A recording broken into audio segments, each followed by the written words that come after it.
And welcome to another edition of the Batchelor News Report. I'm LA Batchelor. We thank you for joining us wherever you are listening. If you are watching and listening on YouTube, we appreciate it if you subscribe to our YouTube page, Pad Nation 1. That's Pad Nation, the number 1 at YouTube. Facebook, Pad Nation 1 at Facebook. Of course, you can follow us at both of those. Click the like button on our Facebook page. Follow us also at LA Batchelor at Facebook, Instagram, TikTok, X. And if you miss any of our broadcasts, you can listen to the entire broadcast at Spotify.com. I want to bring in my guest. She was known for coming on talking about breast cancer awareness as it relates to women veterans, and certainly we'll continue that conversations throughout the upcoming days and months. But she's joining us to talk about Alzheimer's, which is something very important with over 15 years in the industry taking care of Alzheimer's patients. She is Janice Hines. And Janice, a pleasure to have you on again. Thank you, sir. So, for those who don't know what Alzheimer's, and I've spent time handling and dealing with patients too, it's a progressive mental deterioration in your brain. It can happen to middle-aged people, old, due to the loss of brain functionings. It's really related. People don't know, to dementia.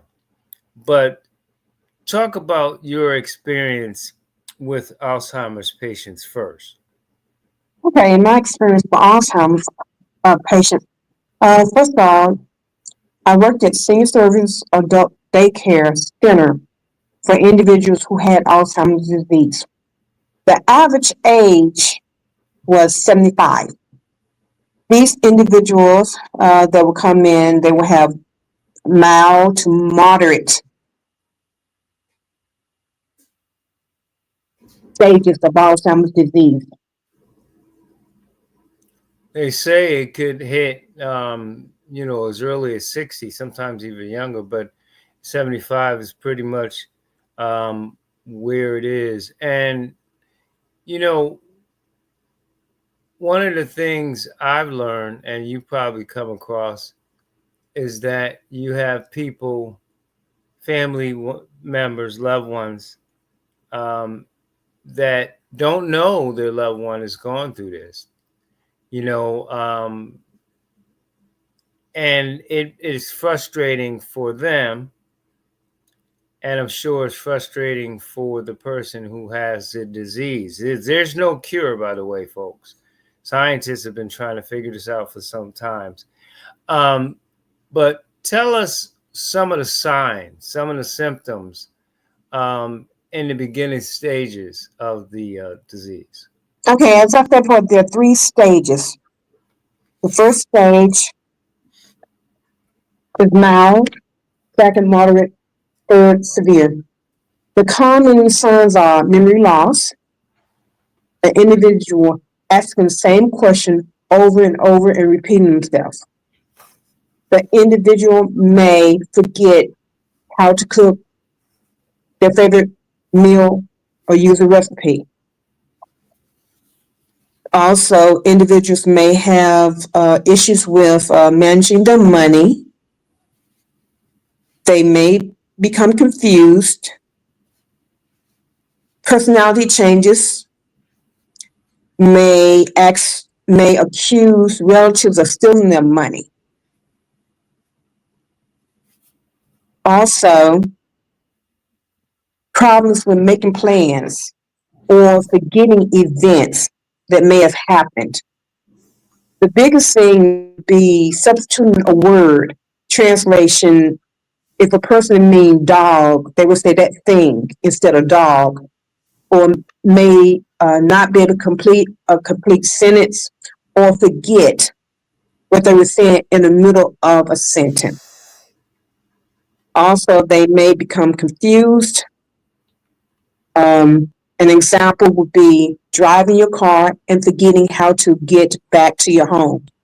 Those are the signs that caregivers should be on the lookout.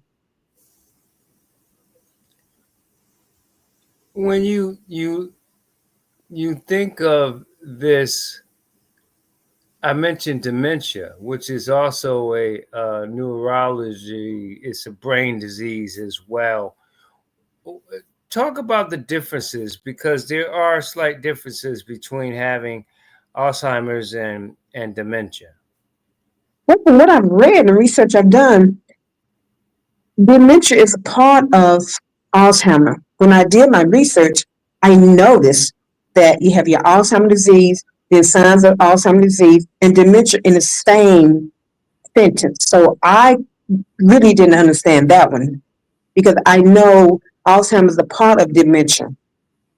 But basically, same issues from what I've read: forgetting things, memory loss, being confused, accusing individuals of stealing their money. An example would be when my mother had Alzheimer's disease, she kept saying she paid a bill, she paid a bill, she paid a bill, when in reality, she didn't pay that bill, but that was a sign. So to be honest, I really don't know the difference. I know there's a correlation, but I really don't know the difference. Well, I guess the other part of it is, you know, people can have those symptoms, but so do old people. Old people get old, they forget the stove is on, they lose their keys, they get upset. I think even to the point where the similarities are, they get frustrated and they get angry and they want to fight you in some cases, getting physical. How do you know, and being experienced in the field, how do you know the difference? Okay, example would be if a person may example would be if a person put their keys in the refrigerator, unfamiliar area, versus forgetting where the keys are. Because as you said, as you get older, you may forget things, but Alzheimer, something totally different. Or Alzheimer, you will confuse, may become confused and start wandering out the house. Older individuals who are just getting older, they just don't wander out the house. There's something they don't do. So that would be a difference. I'm going to give you an example. You give me an example, if you would. Okay.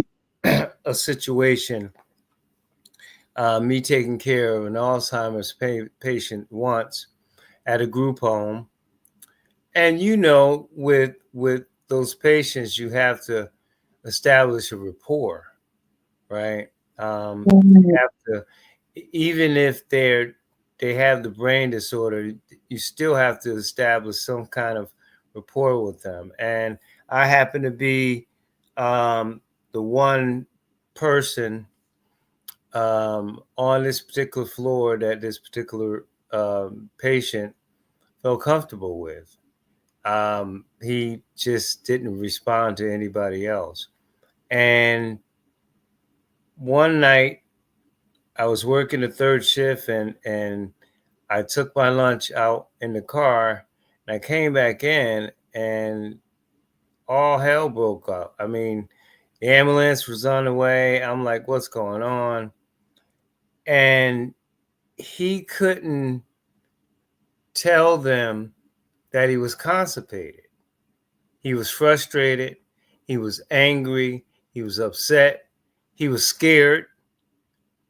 And he couldn't verbalize it because, sometimes they can't do that. So, and, at the risk of sounding, disgusting, but I mean, it's the true story. he wind up taking feces out of his body and throwing it at the other people. That was his way to tell you I'm in pain. But I can't tell you I'm in pain. So I got to show you somehow I'm in pain. I later calmed them down and everything was fine after that. But they can't verbalize it anymore. And I think that might be a big difference with, say, someone with that disease as opposed to someone's old who can still tell you, I'm not feeling well. Can you help me with this? They might be grumpy about it, but they can verbalize it.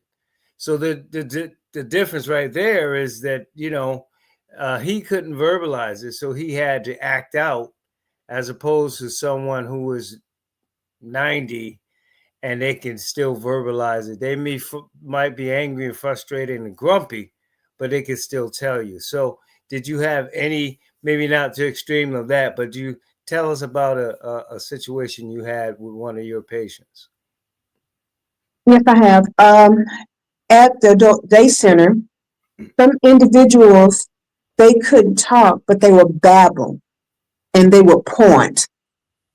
And if something was wrong with them and they couldn't talk, let's say if their head was hurting, they would pat their head, they would keep patting their head as an indication something was wrong because they could not speak, only babbling, forming no words, just sounds. So basically, I just had to figure out, okay, you can't talk, your head is hurting. Or another example was an individual who had to use the bathroom, but they didn't know how to verbalize using the bathroom. So basically, they would grab the couch and kept grabbing it as though something was wrong. And that was an indication to me they needed to go to the restroom. So as you said, there are ways to verbalize without verbalizing, but showing signs that something's wrong with you, that you need attention. So I'm agreeing with you. Yeah. Talk with Janice Hines here on the Batchelor News Report. Um, One other thing I think we share in is the fact that with people with Alzheimer's and dementia, you have to take them to a happy place when they get upset.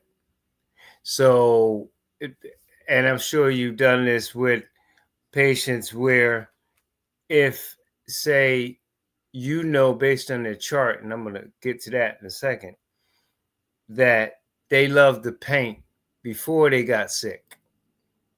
So when they start acting out or getting upset, say it's time to eat, but they don't want to eat, and they start acting out, then you take them to a happy place to calm them down, to get them to where they need to be. Have you experienced that? Yes, I have, and a payment is a good example because basically, if a person is very irritated and, like you said, they did like the paint, I would take them to a place where there are paintings and ask them, "Did you enjoy painting? Do you like this painting?" And it will help them remember what they enjoy doing. Right. Because also, I noticed a person with Alzheimer's disease, they can't remember what happened yesterday, but they can remember what happened 40 years ago. Right. I noticed. You finish what you were about to say.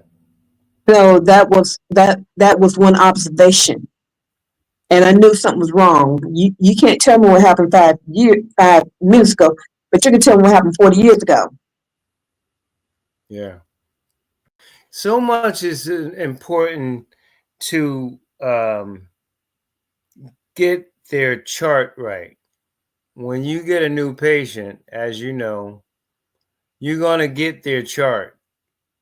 And especially if is that type of disease, the likes, dislikes, whatever. In case, talk about how important that is for administration who assigns that patient to you to make sure they're specific to get all the information right. So you don't go in a situation have, you know what, and having all kinds of negative ramifications with that patient. I agree. What I usually do, I will read the chart, their likes and their dislikes. And as you said, the most important thing is to build a rapport because every individual is different. We had 75 to 80 people on a regular basis. So I treated each one in a different way. Reading their charts, I found out what they liked, what they didn't like, what they were familiar with, and I would take them to that happy place if needed. And I would talk to them depending on the situation, because as I said before, you had mild and moderate stages at Adult Day Center, not severe, but mild and moderate.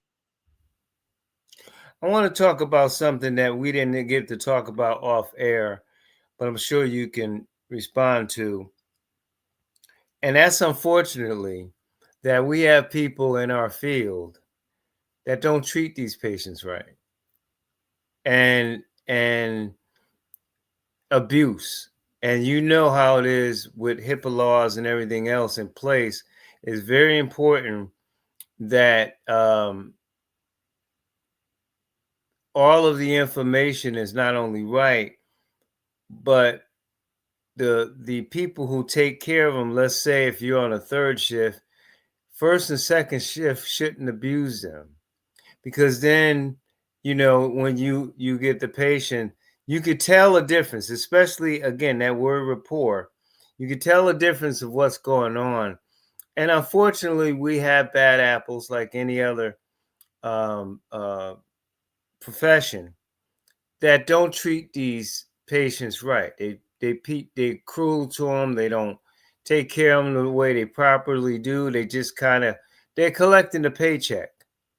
Talk about abuse and how important that is, as it makes our jobs, the people who want to help, because we're in this because we want to help people, and it's not a paycheck. You love for these people who are going through, so you're in it for that. But there's some people, unfortunately, are not living up to that oath, if you will, and taking care of these patients. Talk about how important it is to weed those people out because of the negative ramifications it has with these patients. It's very important for the simple reason if an individual has Alzheimer's disease, it is up to you, your responsibility to make them feel comfortable, to display empathy. Put yourself in their shoes. How would you want to be treated? Because what people don't realize by you mistreating them, they're going to remember some things and they may become afraid of you with thoughts of you may do what someone else did to them. And then you have to rebuild that rapport. And I would tell anybody if you're not read up on Alzheimer's disease, read the symptoms, put yourself in their shoes. If you're there for the paycheck, you don't belong there because these people, they're somebody's mother, wife, sister, aunt, and they deserve to be respected and treated like a human being, just like you do. With dignity. Yes, with dignity. Talking with Janice Hines on the Batchelor News Report, I want to talk about the family side, because you could have had, and I'm sure you had, you had your small group, so it was unofficially a support group, Right. and a lot of families um, need that because they don't know how to deal with it. That's why they're in a group home, or hospice or whatever the case may be. They don't know. So, just like you have people who do drugs, they have Narcanon, people who are alcoholics, they have, Alcoholics Anonymous. You have a support group because the person's going through it and putting the family through, and in this case, not putting them through intentionally, but still going through. The family doesn't know how to deal with it. Talk about how important that is for families to do what you said, read up on it, preventive care, symptoms, all those different things, because it's frustrating for someone who doesn't, all of a sudden, your loved one is just acting strange. Like you said, the keys in the refrigerator, they're driving, they don't know where they're going, they don't know where home, all these different things. And people naturally get frustrated. They don't want to be. They want to know, they want to help, but they don't know what to do. Talk about how important it is for families to understand the disease and seek some support from other people, other families, other loved ones who are going through it so they can understand it and have more compassion for their loved one who has the disease. It's very important because for individuals who are not familiar with it, there are resources out there. There are support groups out there who will uh, guide you to understanding what's going on, how to be compassionate, how to put yourself in their shoes. It's very important that when families don't understand, they reach out to other individuals who are going through the same thing so they will have a better idea how to handle that individual who has Alzheimer's disease. A good resource would be senior services. Senior services is for the aging population. There are so many things a caregiver can receive to help understand their loved ones, to be there for their loved ones, to reach out to other family members and let them know this is our mother, this is our aunt, this is our sister. Very important to have a very large support group or either two or three because it's easy for caregivers to develop caregiver burnout. There are resources for a respite. Have someone come into your home to help or to send them to an adult day center. So it's very important. The more you know, the more you're able to understand, the more you're able to have compassion and display empathy. So it's important. Let's talk about the opposite end of that. And I'm sure you unfortunately came across the same thing. There are families that could use those support groups, utilize the resources, but they don't want to be bothered. Put them in a home, put them in a hospital, put them in a group, go on with their lives. And that's sad. That's very sad. Mhm. Um, Especially if it was your parent Right. who raised you, some case puts you through college and everything else, and because you have a disease that you didn't want to get, they drop you off and go about their business. That's the opposite side of families that want to understand, want the resources, want to help that loved one, but instead they're too busy. I've seen it time and time again. The sister's supposed to come and visit, they don't come, and then the other sister then, and they arguing about who was supposed to be there, and all this foolishness. Some don't show up at all. Don't Mhm. sit with the father, don't sit with the mother at all. Talk about that. That goes back to um, having empathy and compassion. You can't Right. have you can't have sympathy because you're not going through it, but you can empathize as a human being for another human being who happens to be your, you don't do anything. I've had multiple patients that I'm like, well, they're, is the daughter coming in?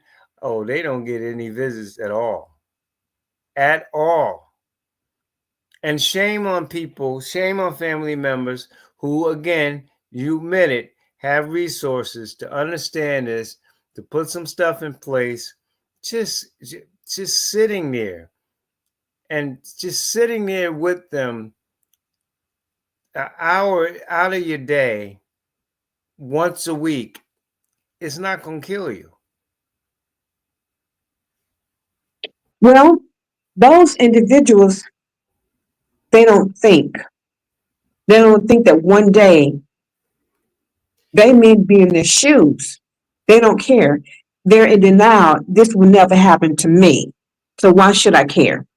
Those are my thoughts there in regards to their mentality, how they feel as to why they treat the parents, aunts, cousins the way they do. Or maybe something may have happened in their childhood with the parents that was very displeasing to them. And they have no desire to be a part of that individual's life. People do things for different reasons, but as you're saying, it's not fair. It's not fair to the person who's going through, who's having Alzheimer's disease. They didn't ask for it. And for their caregivers to feel that way, they don't realize you have to answer. But when you're not thinking that way, you're thinking it's not going to help, it's going to happen to you. Why should you? But some individuals, not all individuals, then a lot depends on how you feel about that person.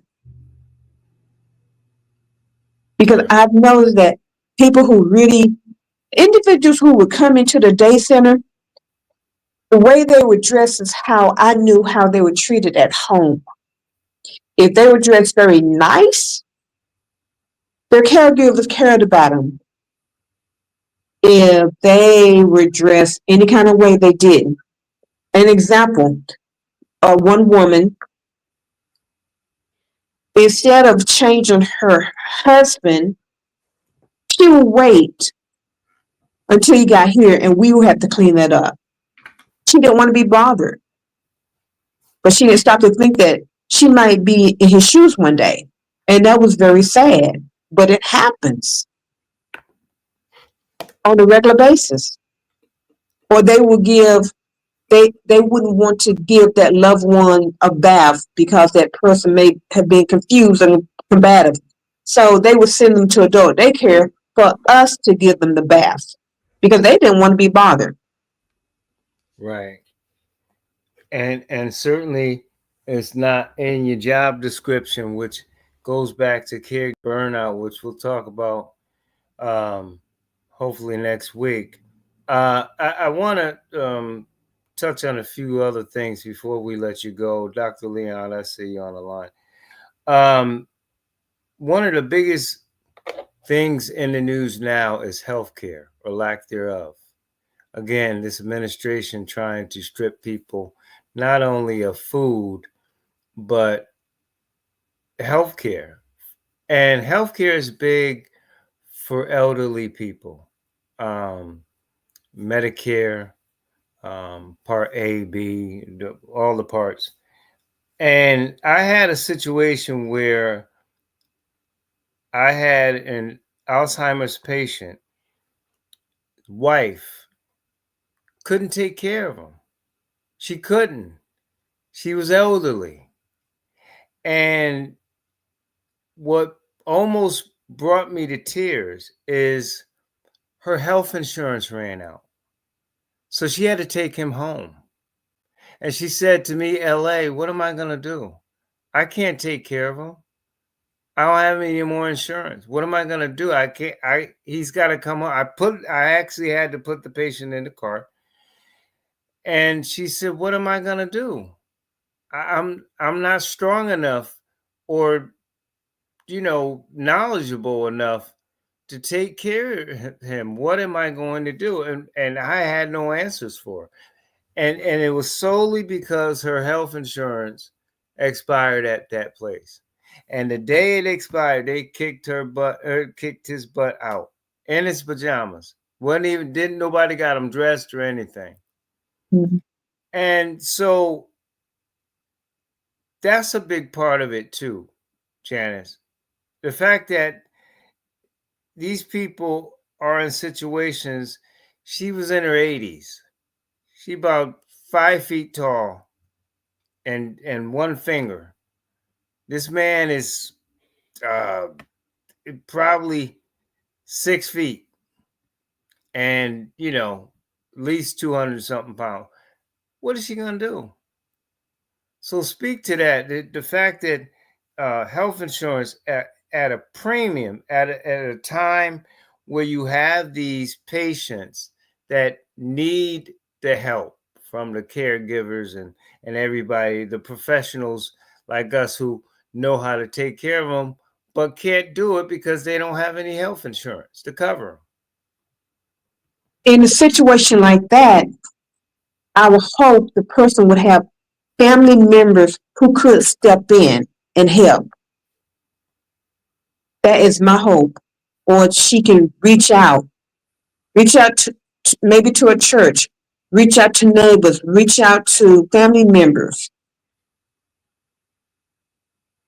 That would be the only thing I can think of. Or look for grants that may provide things like that. Shepherd Center is for the aged community. They provide respite, no charge. They provide different services, no charge.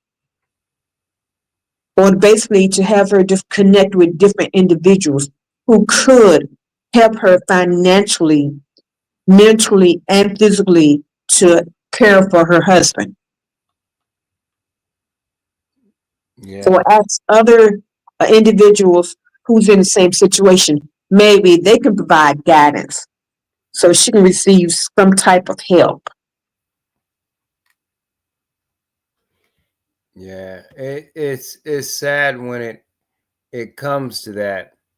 Um, but unfortunately, we get those. Before you go, talk about the warning signs, the symptoms, and preventive care. The warning signs, like I said before, when a person asks the same question over and over and over, they're having conversations, forget what they're saying, cannot remember how to manage their money, become confused, become combative. These are signs. Behavior changes, changes in mood. Example would be if this person's always nice and sweet, but they're no longer interested in doing things that they enjoy. They withdraw. Those are signs. Things that are out of the norm.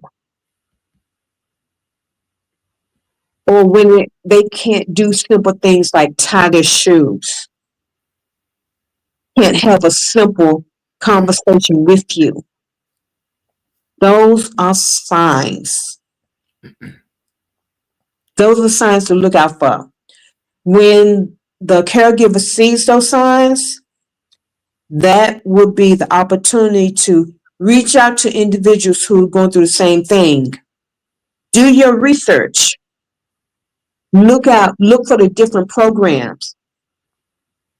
Look into maybe going to counseling or support groups to help you understand how to handle it.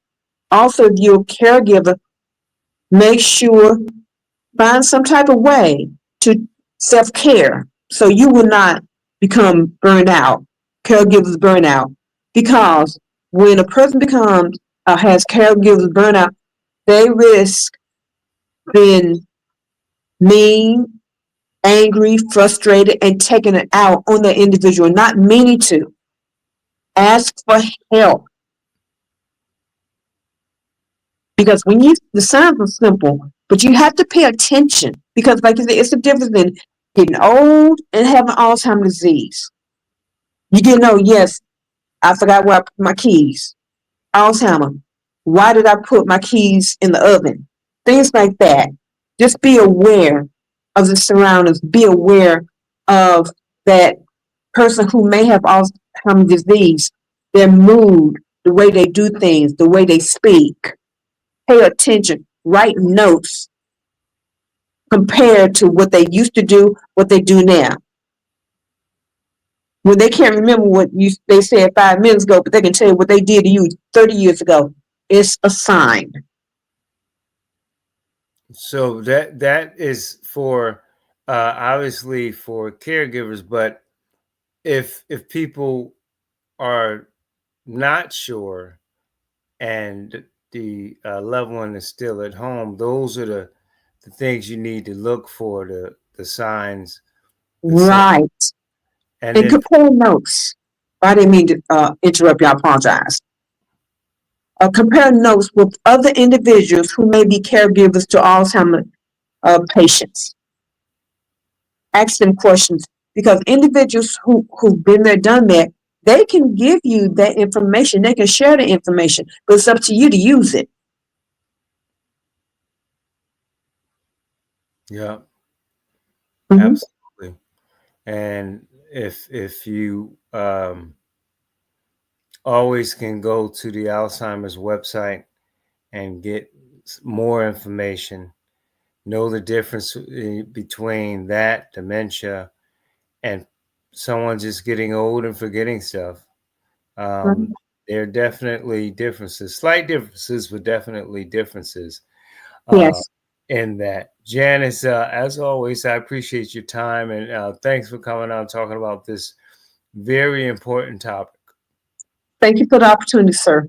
Absolutely. Janice Hines, of course, she is worked in the field, and this is something that is very important. Uh, remember, there is no um, cure. Scientists haven't figured it out.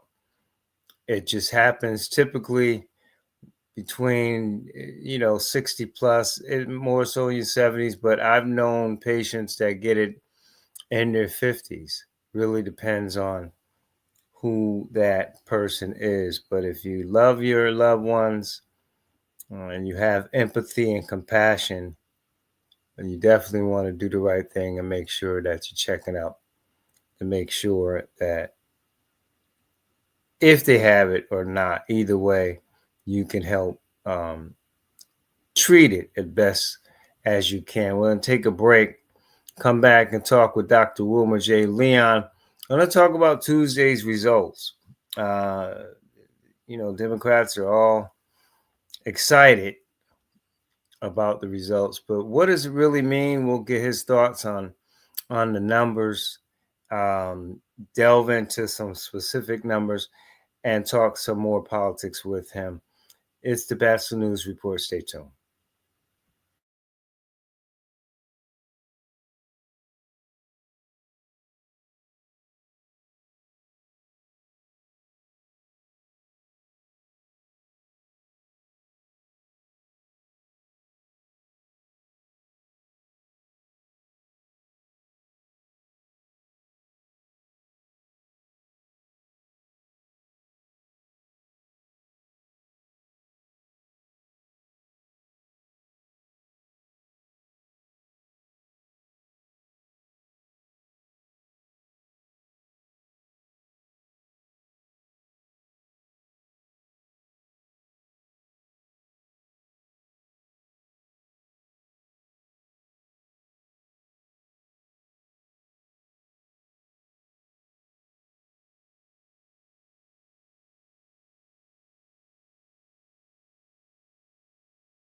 Welcome back to the Batchelor News Report. I'm LA Batchelor.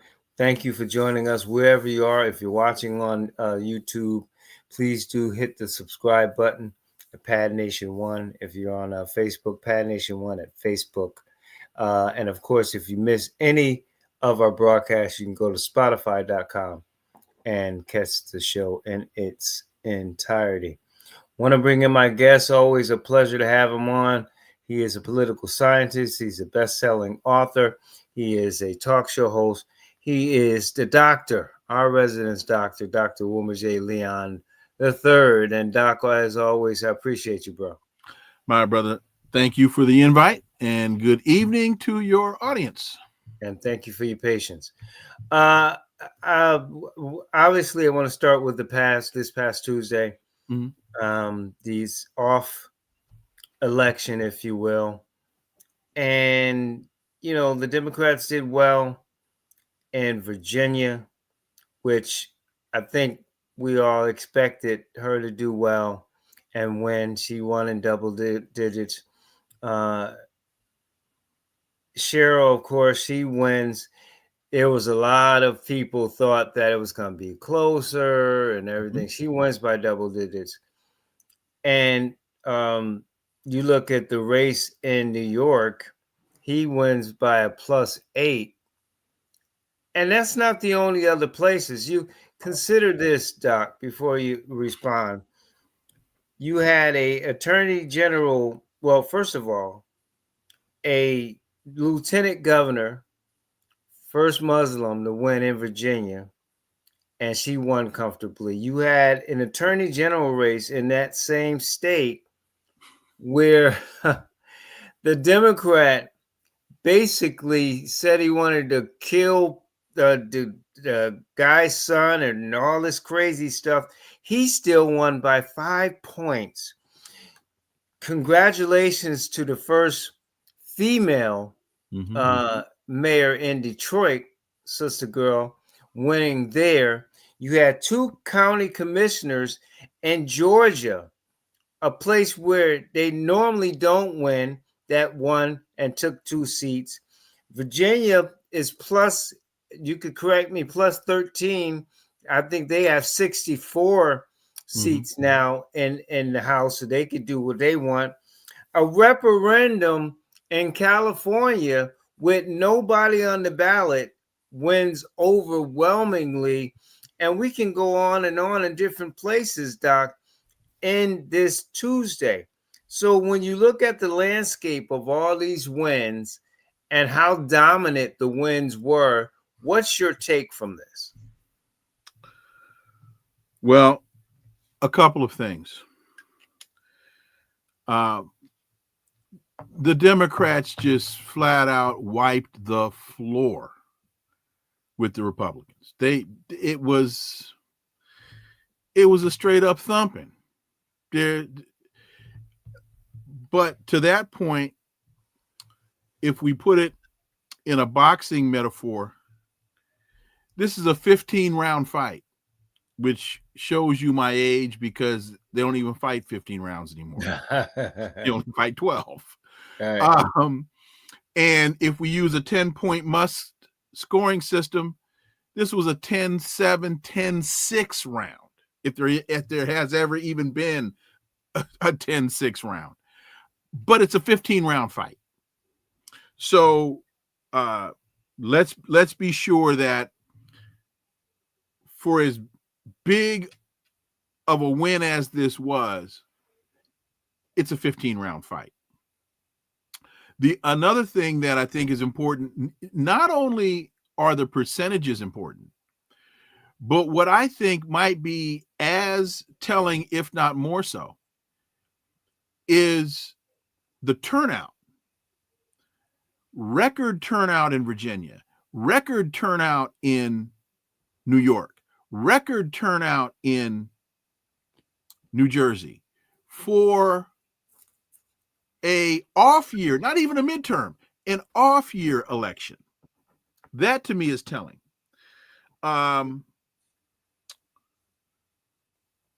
The Democrats in the state house in Virginia they ran a candidate in every district in the Commonwealth. I think for the first time, they ran in even in districts where historically the Republican had run unopposed. They put up a candidate following the Howard Dean 50 state strategy. Back, I can't remember what year that was. When he was the chair of the DNC. Right. So the question is, to me, final point, Donald Trump, tried to defend himself and protect his incredibly fragile ego by saying, well, I wasn't on the ballot. Well, no, as a person, you were not on the ballot, but your persona was on the ballot.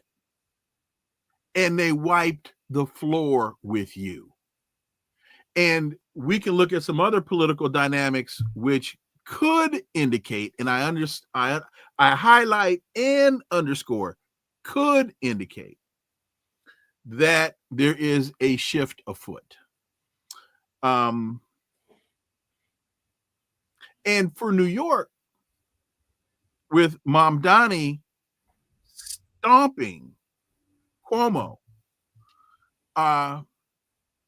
when I listened to Cuomo's concession speech, the first thing he said was, this was a fight against an ideology that is challenging the party. So that, to me, spoke volumes about how the Democrat Party elite are still stuck on stupid and refusing to recognize they better get a more populist message, and they better start presenting some substantive legislation that is going to demonstrate to the populace that they are interested in helping people improve their quality of life and not be stuck on Donald Trump is an idiot and therefore vote for me. Because when you look at the national numbers, for as bad as Trump's numbers are, the Democrat Party numbers are even worse, or more worser, depending on how you want to put it. I want to come to Mamdani, come back to him in just a second. But I want to, some polls show one thing, but I trust your information. And according to some polls, in all three of those races specifically, all three candidates did well with men. The Cheryl in Virginia in Jersey and in Virginia, both did over 70% among men. Mamdani about 58%. Okay. Also showing that those numbers, in particular in certain counties, specifically to New Jersey, where Trump did 43% of Mexicans, that number went down. Is it? Yeah. So do Passaic County, right? Passaic County in New Jersey. Mikey Sherrill won, I think, by 13 points. Yeah. Where so Trump had won by 58. Like that's a plus what? If it's 43 and she flipped it to 13, you can see the number there. But do you agree that they all got the men that came out? Because you talk about to get out the vote, they came out. And do you see Mexicans and blacks voting in all three of those situations to help them get over the top? If I understand your question, yes to all of that. Okay. Other than MAGA, I don't think there was a demographic that where the Democrats did not pull. Um, they did it across the board. And it was so you're saying black men because they were saying in Mondami's case specifically, he got a huge number with males, black Hispanics under 30. Well, But as a whole, they all did well with black men and Mexicans. well, they did well with with Latinos or Hispanics Right. in reaction to this immigration foolishness. They did well with men because in many homes, men are the breadwinners. Not all, but in many. Um, I mean, you women, men, Latinos, African Americans, everybody's suffering. Right. Everybody's suffering. And how dare they think they're gonna keep Latinos vote when they shipping everybody out of the darn country? It and not only that, it might be, and I underscore might be, a different conversation if they were more strategic and more surgical in their approach, as in if you've got a criminal record, right? If you're a undocumented immigrant and you have a criminal record, okay, you got to go. I'm not saying that I support that. I'm saying if they were more surgical in using that as an example. Right. But they're rolling up on people who just look like they're undocumented. Why? Because they're standing at a bus stop early in the morning with a tool bag in their hand, or they're wearing a plaid shirt and khaki pants. If you're in Los Angeles, they're wearing a plaid shirt and khaki pants, or they're wearing khaki pants and a white t-shirt standing at a bus stop, or they have an accent. They sound like they might be an immigrant. I mean, it's just nothing but racial profiling, bigotry, white supremacy, and racism. So there's if you're going to take that ham-fisted approach, then you're going to wind up offending an awful lot of people. I want to, and we'll talk with Dr. Wilmer J. Leon III here on the Batchelor News Report. I want to go back to something that we talked about and you just mentioned in terms of the Democratic elite, the ones that like Cuomo, like Clinton, thank God, and like the Bushes, the Republicans, the Democratic elite that just won't sit down and go away, right? And they have this mentality. Now they talk about Mandami, and he's an admitted socialist. I think you could be a socialist. There's a difference for me, in my opinion, in being a socialist and having socialist tendencies or socialist, um, uh, being socialist in terms of your domestic beliefs. Um, but having said that, why do they think that both can't coincide? Why can't he be who he is, representing New York, and Micah Sherrill representing New Jersey and having a different approach based on the constituents there in that state? Why is this so hard for Democrats to allow both to coexist? To a great degree, I'd have to say some of that. Thank you, Bill Clinton, and the Democratic Legislative Council, Al Gore and so many others, for moving the Democratic Party from I don't know, center left to right. So Right. the stereotypical party that you and I are used to seeing really no longer exists. They're now the party of war. The Ukraine conflict started in the Biden administration. Thank you, Joe Biden. The issue over Venezuela started. Well, Joe Biden was the one that put the $25 million bounty on the head of Nicolas Maduro. So when you start looking at regime change in Libya, thank you, Barack Obama, and Hillary Clinton, yeah, right, and the Tuesday hit list, thank you, Barack Obama. So the stereotype, the stereotypical Democrat that so many of us are used to seeing, that party doesn't exist anymore.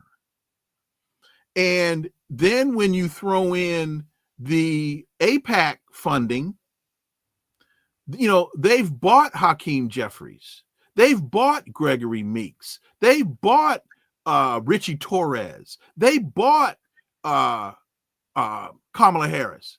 And folks, that's not my opinion. Just go read my piece, He Who Pays the Piper Calls the Tune. And I have the data in that piece to show you the amounts of money and the link to where you can go check that for yourself. This isn't haterade. These are facts.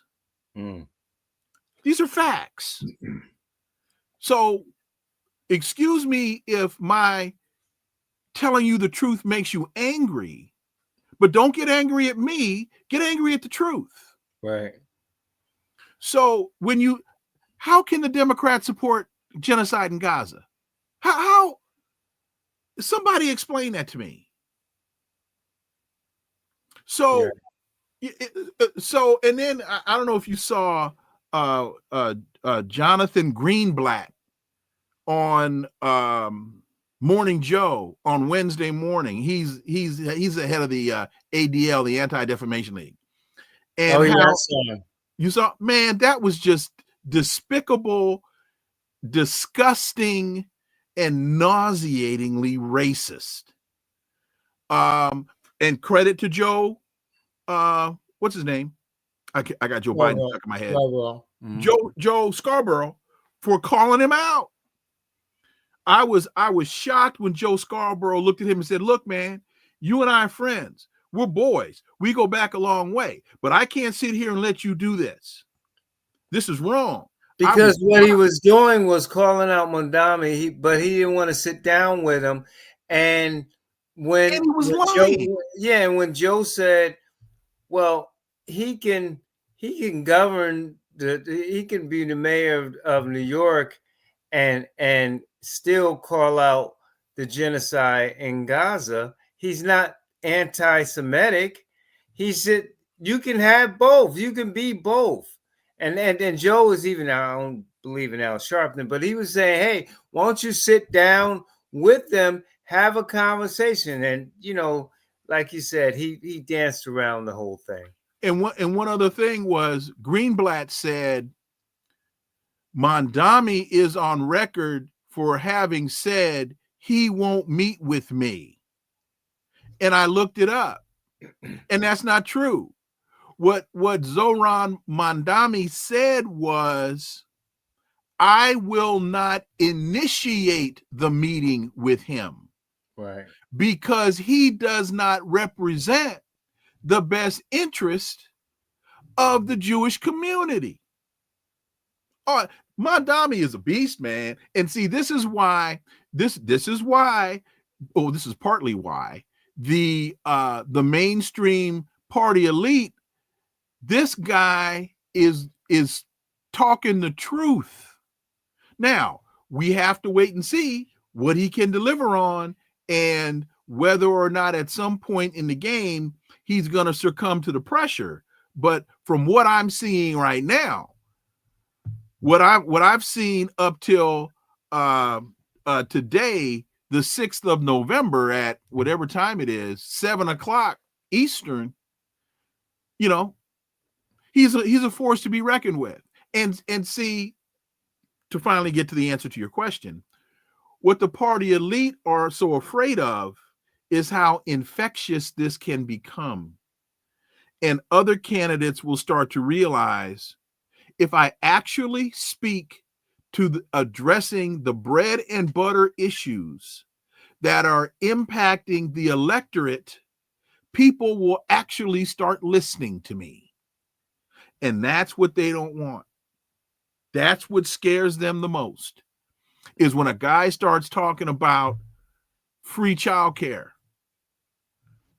free buses, capping in rent-controlled cities, capping rent increases so that people can actually afford to not only live in the city, but with free health, with free childcare, they can actually afford to go to work in the city because their children will be cared for.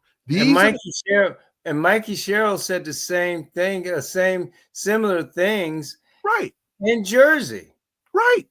And I think, I can't remember who else was on Morning Joe that said he had questions about, Mandami and some of the rhetoric in the past and stuff. And he said Mandami called him and said, "Hey, let's talk." And so, with that being said, wait, let me ask one more. Let me ask one more question, because this is this. Well, two questions. First of all, folks, I may have said this on the show before. What is government supposed to do? That's the first question that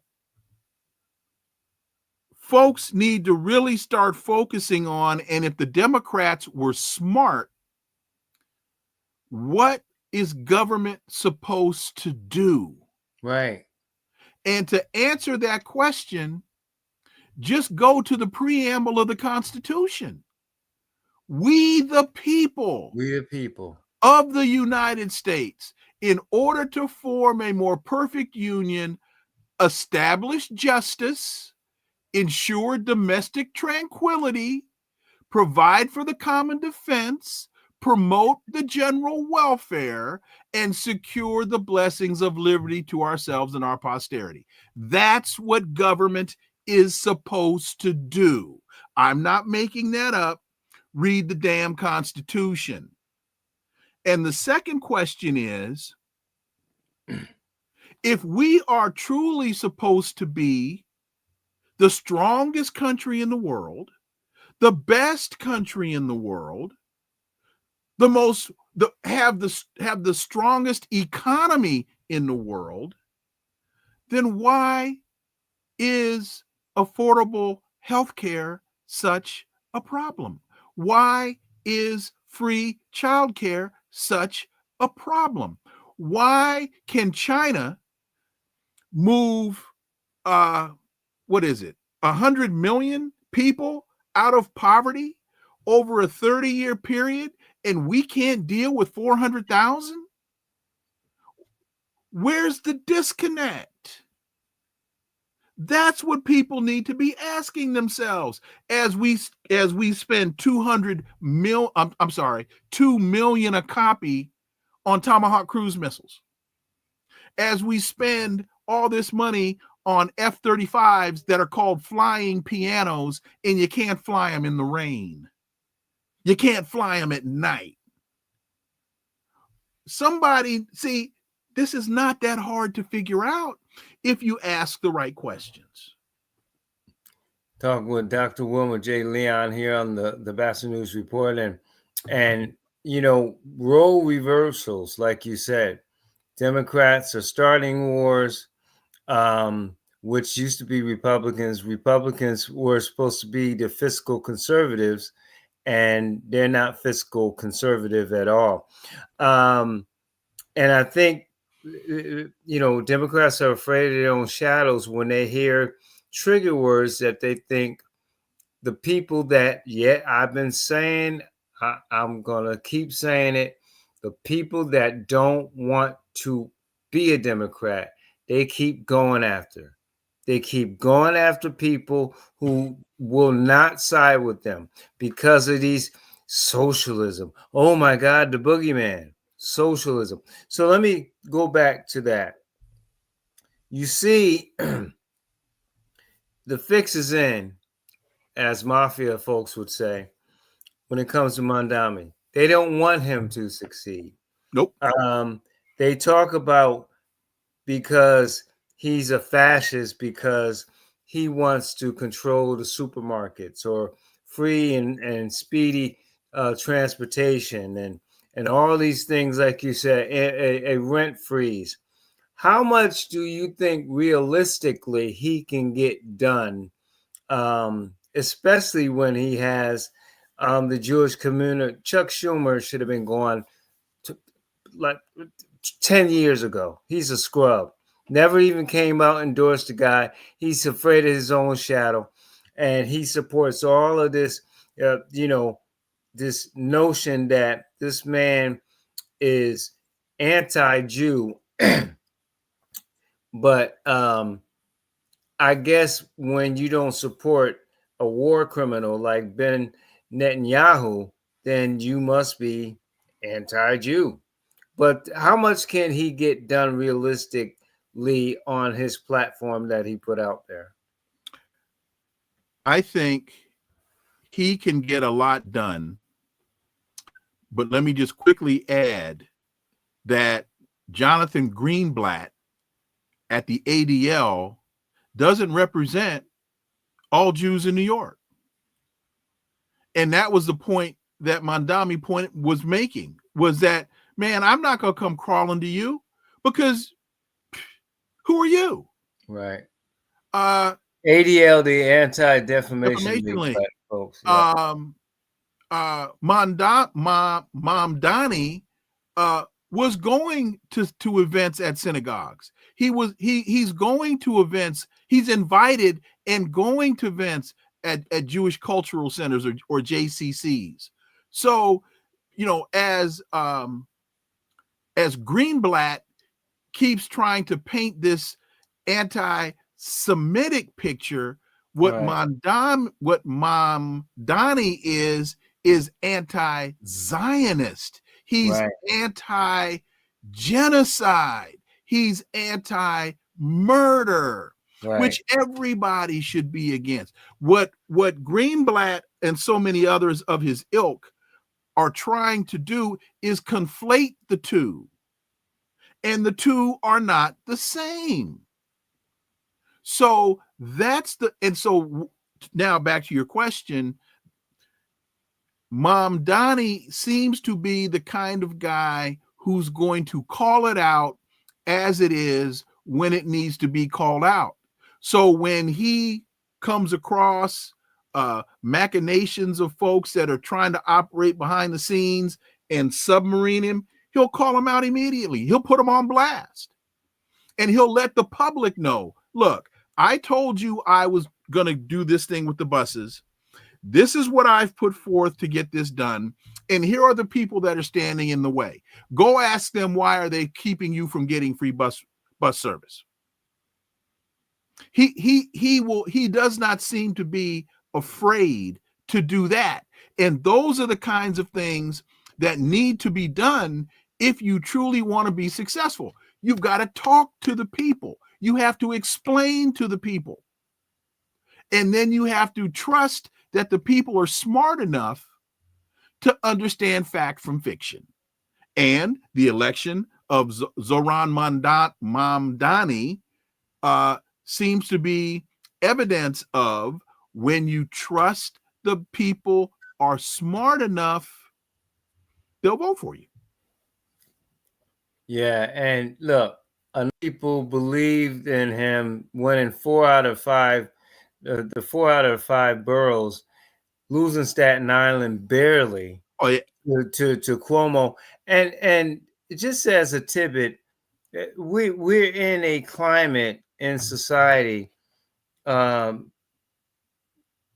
that people would rather vote for the guy with 10 million skeletons in his closet, in some cases, Cuomo getting 41%, with all those allegations, right, had to step down embarrassingly, um, then vote for someone who's offering something, a change and a positive change.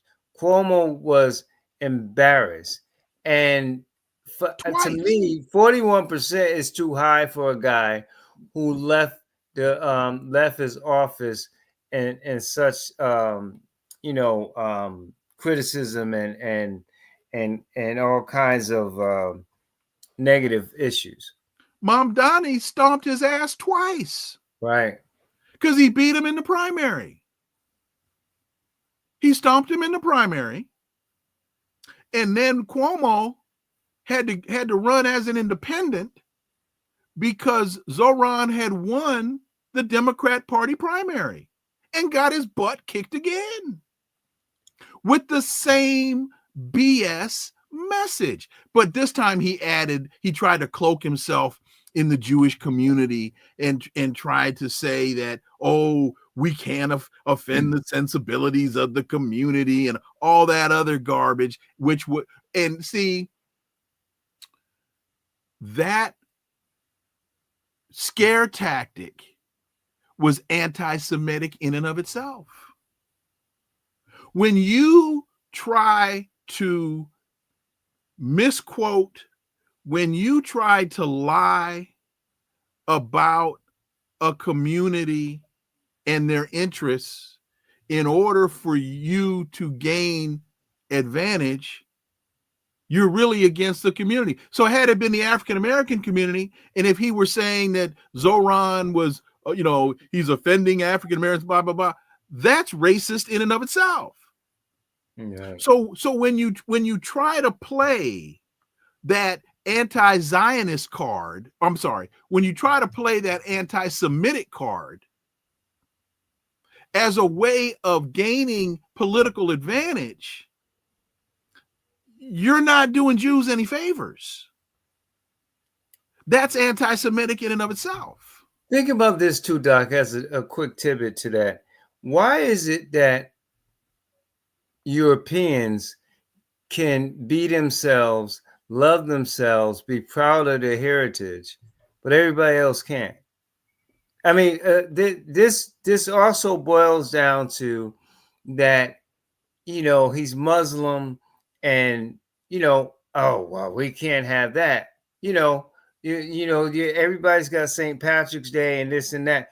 Why is it that the Europeans get to be who they are, proud of it, but everybody else does not? Is something wrong with you, or you're against the country? Because A, for the most part, they control the narrative. B,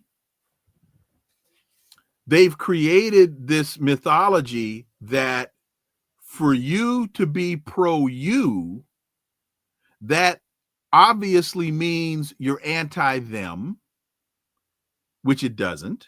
It just means you're pro-you. And thirdly, they are projecting their own hatred and racism.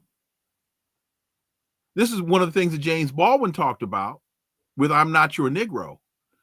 They are projecting upon you the hatred that they have for themselves, and they are projecting upon you a response that they're afraid of, because if the script were flipped, they would be reacting in the way that they are thinking we will react. What do I mean by that? Wow, we can't give Black people any power because based upon the way that we've treated them all this time, if they ever get any power, they're going to turn that power against us. South Africa. And there's never been any evidence to support anything like that. But that they are projecting that fear. Again, Baldwin wrote about this. They are projecting that fear because that's their sickness. And they're trying to project that sickness on us. And make you fear. And James Baldwin, who received so many death threats and all the things, one of the brilliant minds of our time. So I agree with you. Want to touch on the president real quick. One of the things, I can't stop laughing when you mention it. I know, right? Every time we got to go there, right? The little orange man in the White House. I think, look, his numbers are upside down. We know this. And part of it is because he's making a mistake of what Joe Biden did. When Joe Biden, either whether his handlers were keeping him from the truth or he just didn't want to know the truth, when Joe Biden kept saying the economy is good, look at all the jobs we create and everything. But people sitting in their kitchen table trying to figure it out are not feeling that. They're not feeling it. And here you have this idiot talking about the economy and the tariffs and all this stuff when creating all these jobs and all this money coming in. People are not feeling that. This is, to me, the biggest detriment to him and why his numbers are so upside down. Well, his numbers are upside down is because, as Lindsey Graham told us, folks, this isn't me. This is Lindsey Graham. He's a racist, xenophobic bigot. And as J.D. Vance told us, this isn't me. J.D. Vance told us he's worse than Hitler. Right. I didn't make that up. J.D. Vance said that. Quote, texting his roommate. So the other thing is he's not a very smart person. And this whole art of the deal thing, he's not the great negotiator. He's a bully.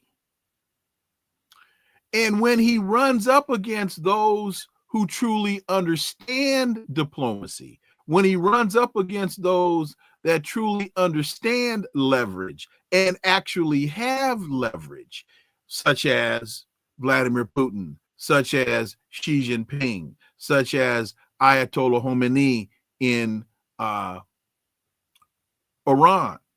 he doesn't know what to do. He doesn't know what to do. And then you add not having a command of the subject matter that he's in the rooms allegedly, supposedly talking about. He doesn't know what to do. And he surrounded himself with a bunch of sycophants, and he's put people in. It's the Peter principle, where people have been promoted to their levels of what's the word I'm looking for? Incompetence. They've been promoted to their levels of incompetence. For example, the woman that he has handling the Comey case. No matter what you think about Comey, the woman that he has handling is a tax attorney. She was his tax attorney. She doesn't know anything about prosecuting criminal law. She walked into the wrong courtroom. And then when she went into the courtroom, she sat on the wrong side of the courtroom.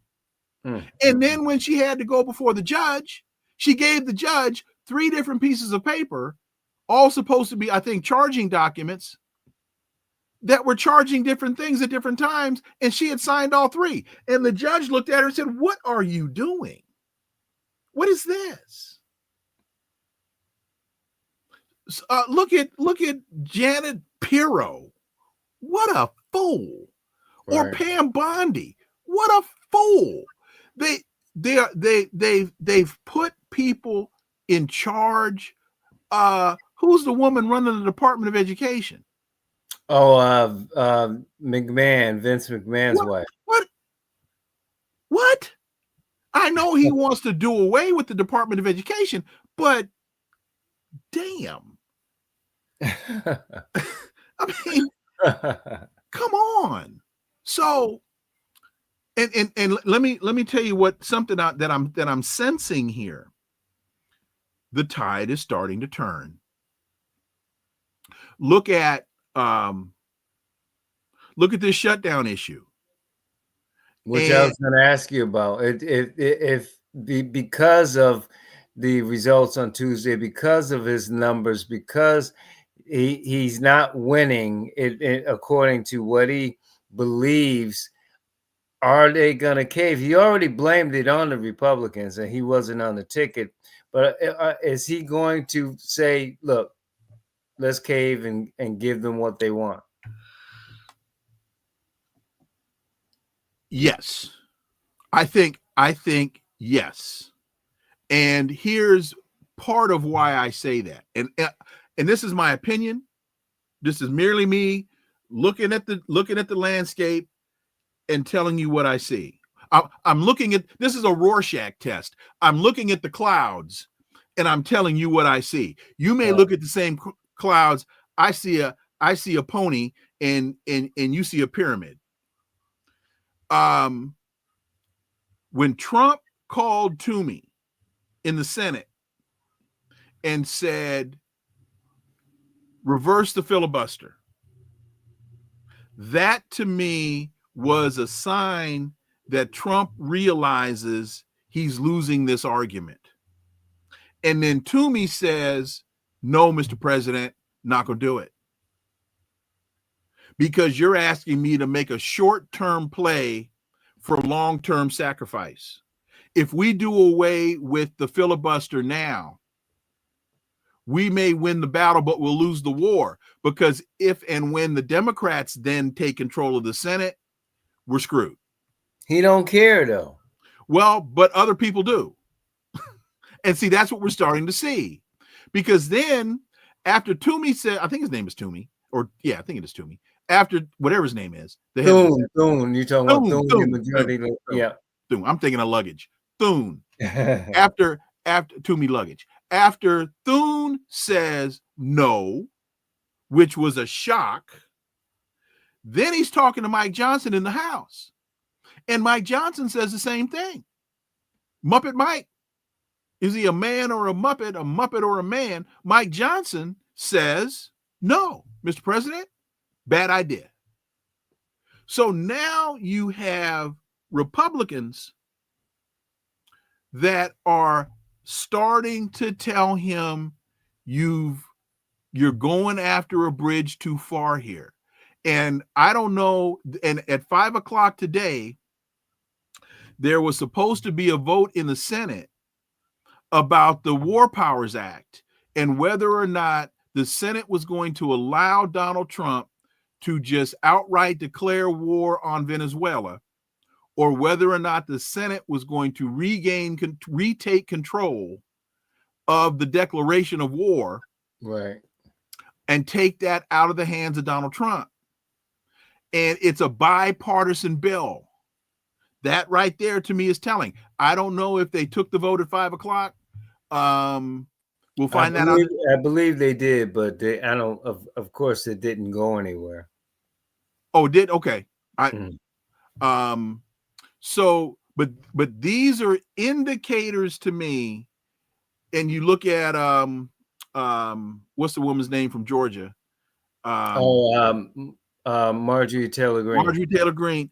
You're starting to see more pushback. And if I listened yesterday, I listened to some of the Supreme Court arguments about this tariff issue, and the Supreme Court, they weren't buying it. Now, I'm not saying how that decision is going to go, but I'm saying based upon the just utterly ridiculous case that the Trump administration tried to take before the Supreme Court, they were saying, hey, we might have been born at night, but it wasn't last night. It ain't making dollars, so it ain't making sense. I was surprised at the pushback that I heard from Amy Coney Barrett and Roberts. Right. So there's more pushback we're starting to see. And then you had another judge that said today, you have to tomorrow fund SNAP benefits in full. Couple other questions before I let you go. I know you got to go. With the going back to Prop 50 in California, Governor Newsom successful. It was 2-1 basically, or 63 to 37 or something along those lines, in favor of allowing the state to redistrict and gerrymander so they can get more seats. Keep in mind, Texas started this. Trump said, hey, we need this. So the governor there said, okay, right? So with that being said, and I always hated, and I love Michelle Obama, but I always hated that when they go low, we go high crap. Right. You have to face these Republicans, play checkers, and stop playing chess with them. Mm-hmm. And so, with that being successful, how much pressure did that put on Wes Moore, who's very popular in Maryland, and Virginia's got all this power? I don't think they could do it now. Maybe they do it during the midterms. You look at Illinois. How much pressure, because you still have Missouri and other states, I think Tennessee, some of the other Republican red states that are going to try to gerrymander to get seats. So how much pressure does that put on Illinois, Maryland, and other states, Democratic states, to do the same? Quickly, you were right. It was 49-51. The vote failed in the Senate, and that was about an hour ago, and I hadn't had a chance to look that up. Right. Okay, so Murkowski and Rand Paul voted with the Democrats. But see, I think Wes Moore in Maryland has already agreed to do a study on the issue. Whereas I think last week he was very adamant about, no, we're not going to do this. But I believe now he has come out and said, we're going to take this under consideration. And not only is this important as it relates to the redistricting issue, it's also a very significant issue as it relates to Gavin Newsom looking at a 28 presidential run. Because for Gavin Newsom to have been able to put this thing together as quickly as he did, to have pulled the levers that he needed to pull in California to, first of all, get it on the ballot, that right there was a Herculean effort. And then to convince Californians to temporarily suspend the independent redistricting committee and allow the Democrats to make this play, that's a clear signal about the political power that Gavin Newsom has in California. And we'll see if he becomes kind of the Pied Piper across the country with other Democrat Party governors in other states like Wes Moore, and gets them on his side. And, you know, I mean, certain states can't do it because they have those independent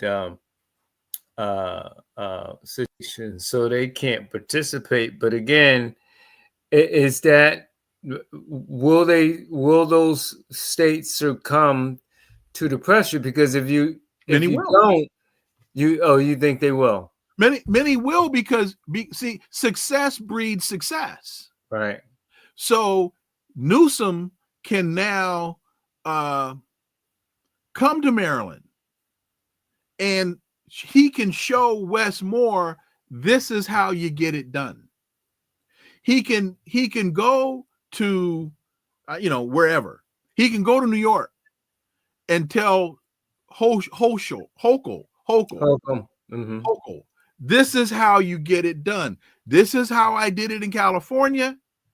This is how you can do it in New York. I So, guess I'm scared when with Westmore when he goes from no to a committee on it. It seems kind of bureaucratic. Like he's saying the right things, but he really won't do it because he well, got a committee to look at the committee, and I'm very skeptical of stuff like that. as you should be.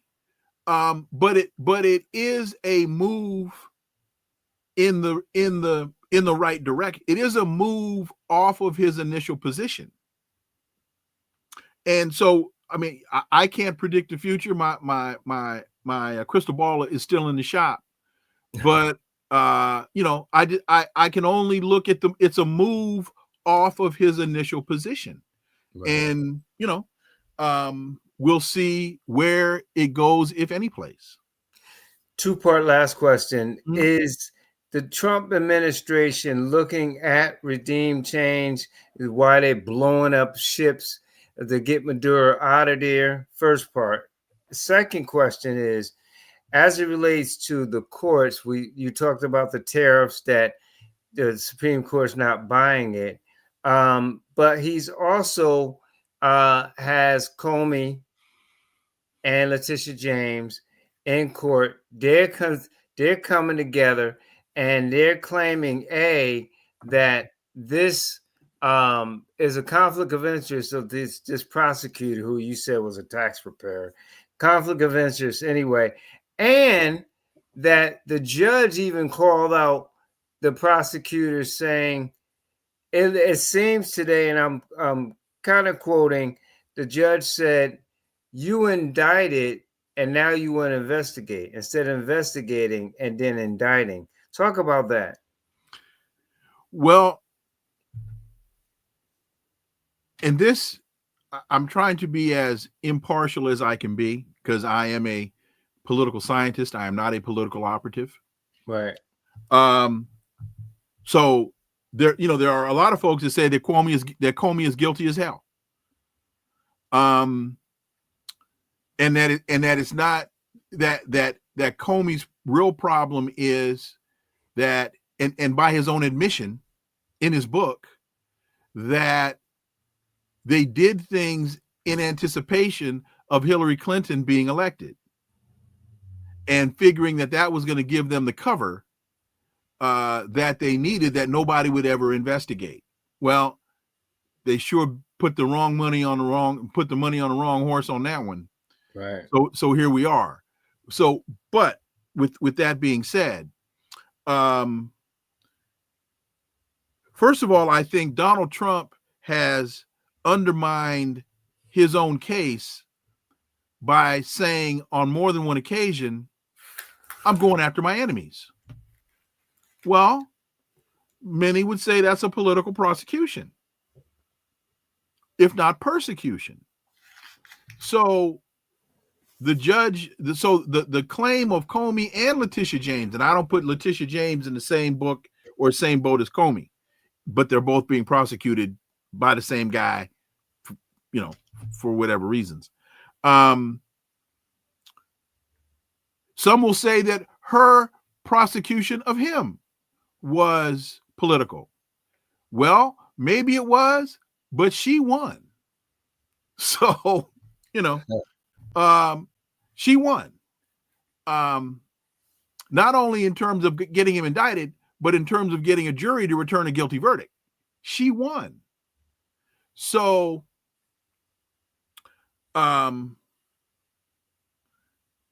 you've got a prosecutor that doesn't know what she's doing.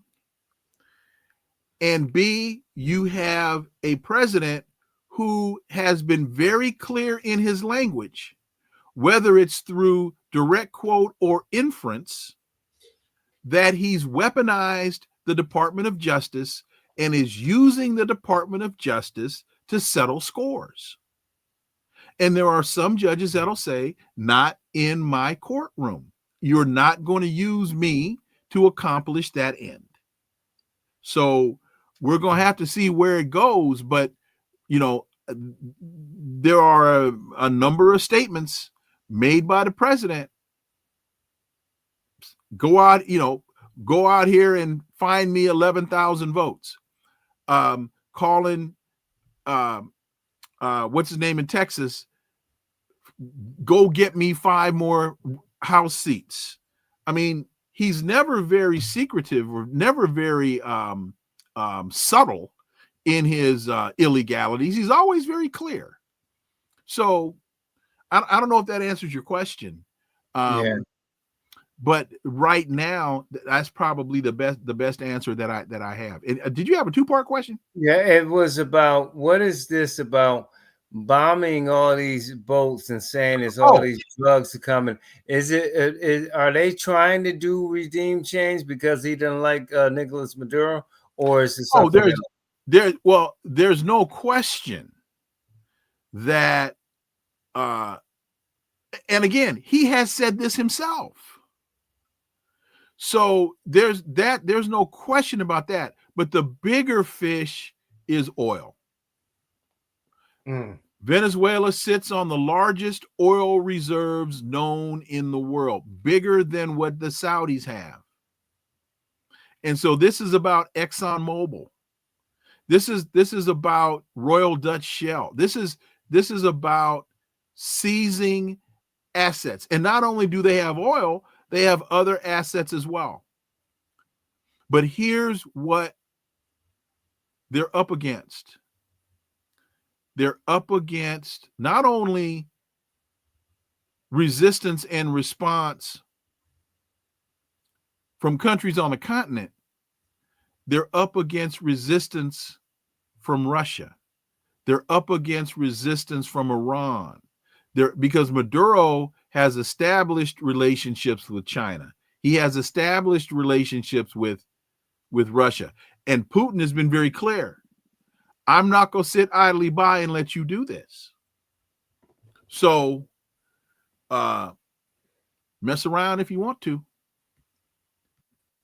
Yeah, bullies always know who to try to pick on anyway. So, and you define him as a bully. That's exactly. He's a bully with no game. Right. and no brain either. He's a bully with no game. Doc, before you go, let us know about your latest pieces and if you know who your guests are coming up on your shows. Well, let me see here. Tomorrow on my podcast, I'm going to be talking to Captain Keith Mackey from Mackey Aviation.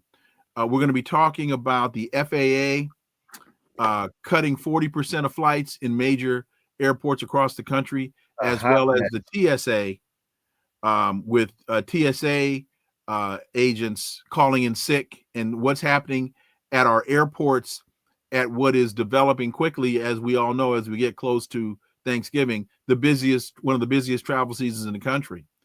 So we'll be talking to Captain Keith Mackey tomorrow on the podcast. Still working on Saturday's show. I don't want to put anybody on blast, but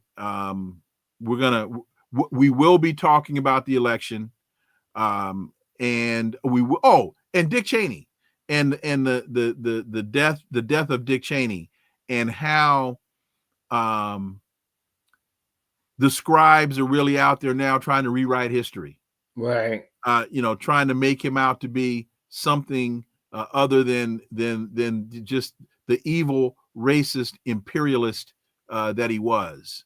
So we'll be talking about that, and a number of other things. And of course, your guest is on Connecting the Dots. Captain Mackey is tomorrow. He'll be on from 3 to 3:30 on Connecting the Dots, and then I won't mention any names, but we'll be talking about Venezuela from 3:30 to 4 on YouTube on Connecting the Dots with Dr. Wilmer Leon. On Saturday on Sirius XM, again, still waiting for a confirmation. In fact, let me see, I may have one. Still waiting for a confirmation on a couple of guests for Saturday. So my guest is still working on his schedule. So that's the best I give you. And XM channel 126 from 11 to 2 Eastern. Absolutely. And final point. Go ahead, sure. That World Series, man, was one of the best ones I've ever seen. And that Game 7 was one of the best baseball games I've ever seen. Yeah. And I've watched a lot of baseball. And you know, I picked the Dodgers just because they just have that championship pedigree. So right. Just had to make that point. You're right. No, great point. Great point. Doc, as always, man, we appreciate you. Enjoy your weekend. We'll talk with you soon, sir. Thanks, bro. Thanks, man. Dr. Wilmer J. Leon III, thanks to him coming on. Thanks to Janice Hines coming on, talking about Alzheimer's disease, the symptoms, preventive care, and things of that nature. Remember, if you're on YouTube, subscribe there at Pat Nation One. If you're on Facebook, Pat Nation One, click the like there. Also, LA Batchelor on Facebook, like. I'm also on LA Batchelor, Instagram, TikTok, X. And if you miss any part of the broadcast, go to Spotify.com to see and watch the show in its entirety. Until next time, we'll talk with you soon. And thank you so much for joining us.